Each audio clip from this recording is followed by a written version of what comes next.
Shalom, this is Daniel John Lee with Torah Restoration Ministries. This is day 6 of the Feast of Unleavened Bread, and I hope that you all have been enjoying your Passover week and Passover celebrations. Today I want to just talk briefly about a passage in Scripture that refers to the Passover that I think is very important, and that passage is in Joshua chapter 5. And in Joshua, I read that the children of Israel, the second generation that came out of Egypt, they had all grown up, and they were ready now to go into the Promised Land. They had just crossed the Jordan River 4 days before, on the 10th of Aviv, on Lamb Day, and they were ready now to go and take the Promised Land as Yahweh had promised them.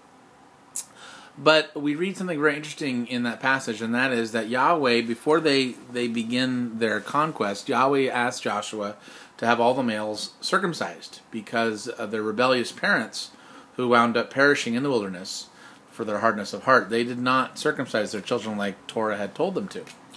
So Joshua had all the men circumcised during that 4-day period between the time that they crossed over the river and the 14th of Aviv, which would have been Passover. And Yahweh then tells them that this day, the reproach of Egypt has been rolled away from them. And, of course, we know that the circumcision of the foreskin is symbolic imagery of the circumcision, the inward circumcision of the heart. But more importantly, or maybe just as importantly, the circumcision of the foreskin has to happen in order for a male to be able to partake in Passover, to be able to eat the Passover lamb as commanded in Exodus chapter 12.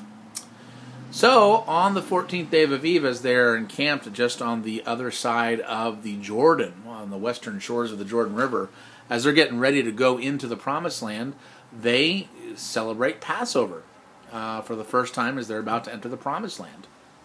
And on that day, the manna ends, and they're able to eat the parched corn of the land, and they don't need the manna that fell in the wilderness anymore. And they go ahead and they celebrate Passover. So they eat the lamb and the bitter herbs and the unleavened bread. And then what we read about is in the following passages that the children of Israel are instructed by the angel of Yahweh to march around Jericho 7 times for a period of 7 days. And although it's not explicitly stated, I think it is implicitly stated that those 7 days must correspond to the 7 days of unleavened bread. And it is on the 7th day of unleavened bread, which of course, according to the Torah, is a high Sabbath, just like the first day of unleavened bread. But it's on that 7th day of unleavened bread that the walls come tumbling down, and that the children of Israel attain their first victory and destroy the people of Jericho and overcome that city.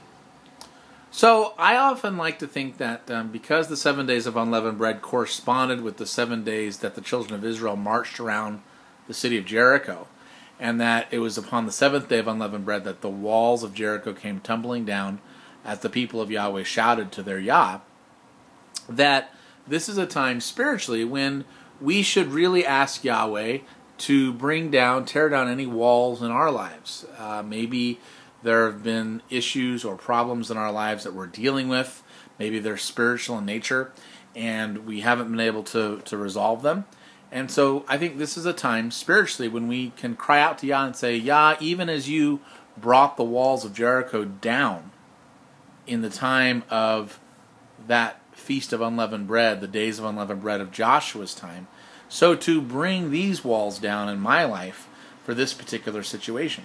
And I think that's a good prayer to pray during this season, because there are seasons, there are times, there are appointments that Yahweh has set out for us to meet with Him, and I don't think there's anything mystical about this. I'm not saying that Yah can't tear down things in your life at other times of the year, but I think this particular time of the year is a special time, especially as we're in the new year. I mean, it's early spring, okay, here in the northern hemisphere. So everything's new, fresh. The trees are turning green, the flowers are blossoming, and everything's just beautiful. And so it's a wonderful time of year to sort of not only do that the spring cleaning that we did 6 days ago, where we cleaned all the leaven out of our homes and our cars and got rid of all the leaven and yeast products, but also to do a spiritual cleaning of our own lives, and to ask Yah to tear down these walls, because He will do it.